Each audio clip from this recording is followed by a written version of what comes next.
7 তারিখ ভোট বর্জন। 3 কারণে নতুন করে আশা দেখছে বিএনপি। কিছুদিন আগেও কর্মসূচি দিয়ে রাজপথে দেখা মেলেনি বিএনপির কোন নেতা কর্মীকে। বিরতি দিয়ে 11 দফায় হরতাল অবরোধ কর্মসূচি দলটিকে কি সাফল্য দিয়েছে তা নিয়ে একটি ভালো বিতর্ক হতেই পারে।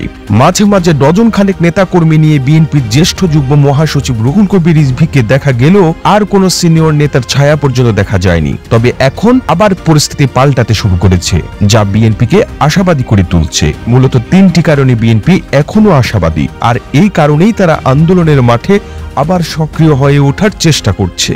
যে 3টি কারণে তারা আশাবাদী তার মধ্যে প্রথমটি হলো নেতাকর্মীদের আত্মগোপন ভঙ্গ। আত্মগোপন ভেঙে বিএনপি নেতাকর্মী প্রকাশ্যে আসতে শুরু করেছেন। বিশেষ করে গত কয়েকদিন ধরে সারা দেশে এমনই চিত্র দেখা গেছে। নির্বাচন বর্জন ও অসহযোগ আন্দোলনের পক্ষে রাজধানীতে বিভিন্ন স্থানে বিএনপি নেতাকর্মীদের লিফলেট বিতরণ কর্মসূচি করতে দেখা গেছে। আর এসব কর্মসূচি তারা জনগণের সাড়া পাচ্ছেন বলে দাবি বিএনপি নেতাকর্মীদের, যা বিএনপিকে নতুন করে আশাবাদী করে তুলছে। দ্বিতীয়টি হলো পিটার হাসের দিল্লি সফর। বিএনপির আশাবাদী হওয়ার আরেকটি অন্যতম কারণ হলো পিটার হাসের দিল্লি সফর।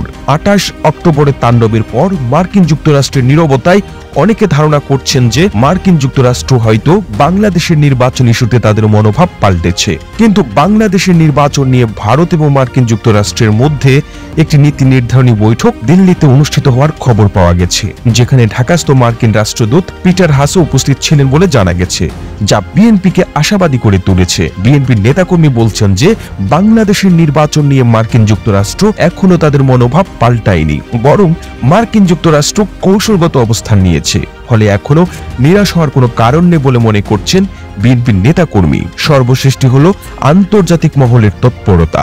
বাংলাদেশের নির্বাচন নিয়ে আন্তর্জাতিক মহল এখনো বেশ তৎপর। বিশেষ করে মার্কিন যুক্তরাষ্ট্র সহ ইউরোপীয় ইউনিয়ন এখনো বাংলাদেশের পরিস্থিতি পর্যবেক্ষণ করছে। ইউরোপীয় ইউনিয়নের নির্বাচন বিশেষজ্ঞ দল এবং মার্কিন যুক্তরাষ্ট্রের 2টি প্রতিনিধি দল বাংলাদেশের নির্বাচন করতে এখন ঢাকায় অবস্থান করছে এবং গত পরশু ইইউ নির্বাচন বিশেষজ্ঞ দলের সঙ্গে ভার্চুয়াল বৈঠক করেছেন বিএনপির 6 সদস্যের প্রতিনিধি দল। অন্যদিকে যুক্তরাষ্ট্রের গবেষণা প্রতিষ্ঠান ইন্টারন্যাশনাল রিপাবলিকান ইনস্টিটিউট IRI ও ন্যাশনাল ডেমোক্রেটিক ইনস্টিটিউটের NDI 5 সদস্যের একটি প্রতিনিধি দল বাংলাদেশে অবস্থান করছে।